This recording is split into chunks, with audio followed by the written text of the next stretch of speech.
Buenos días, compañeros y maestros. Mi nombre es Karina Solís Delgado y yo les voy a hablar sobre Onfalocele. Bien, Onfalocele también se le conoce como exonfalocele. Es una embriopatía clasificada en el grupo de las celosomias abdominales. Es un defecto del nacimiento en la pared abdominal a nivel de la línea media y va a estar caracterizado por la herniación del contenido abdominal y recubierto por peritoneo y apneos. Dentro de su fisiopatología encontramos que embriológicamente existe un onfalocele fisiológico hasta la semana 12 de gestación, lo que quiere decir entonces que a medida que el bebé se va desarrollando entre las semanas 6 y 10 del embarazo, sus intestinos se hacen más largos y se van a expandir fuera del abdomen hacia el cordón umbilical. Para la semana 10 o 12 aproximadamente, normalmente estos deben retornarse hacia la cavidad abdominal. Si esto no sucede, entonces se forma el onfalocele. Este se va a diagnosticar a partir entonces de la semana 12 y por medio de un ultrasonido que nos va a permitir observar la presencia de herniación central. El defecto entonces del onfalocele va a ser una consecuencia del fallo en el retorno del intestino, que va a tener como causa la dilatación del ciego.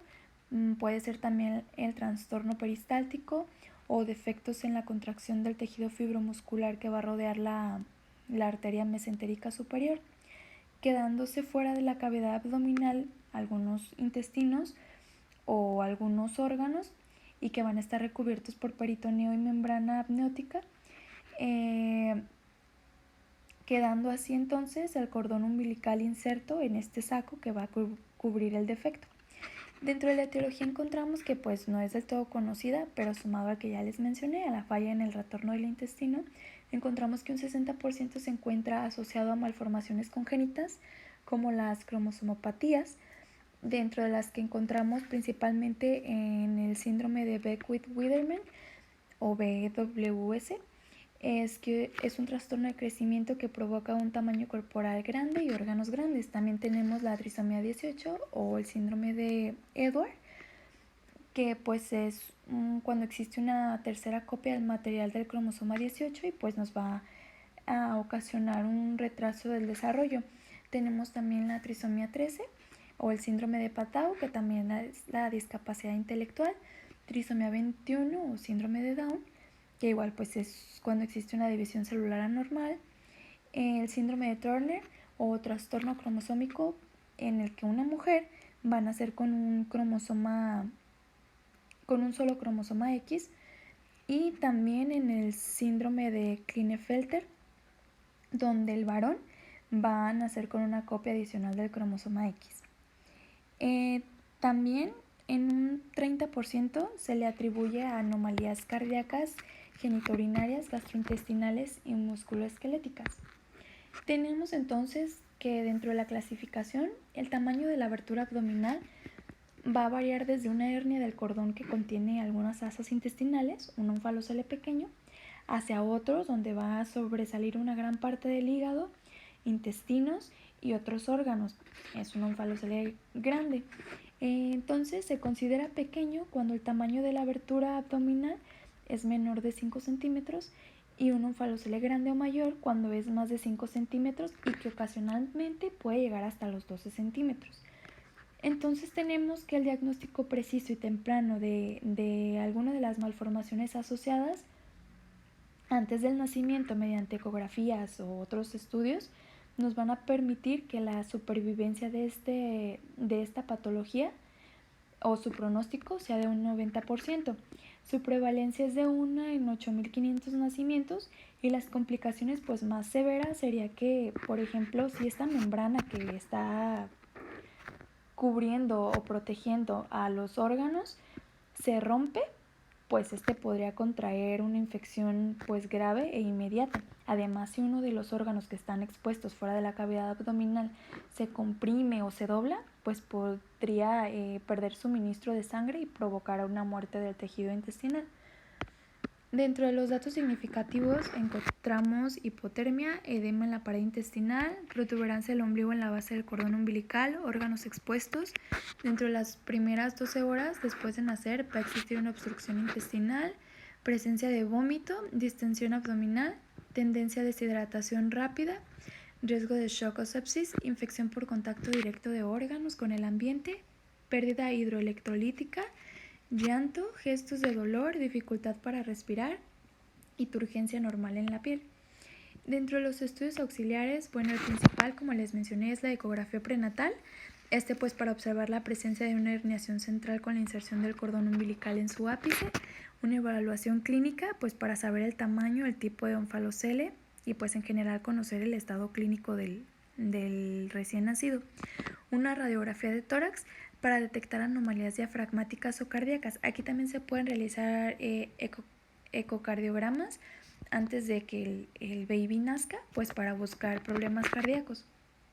También tenemos radiografía de abdomen con el fin de observar la continuidad intestinal y descartar si existe una obstrucción o una malrotación del intestino.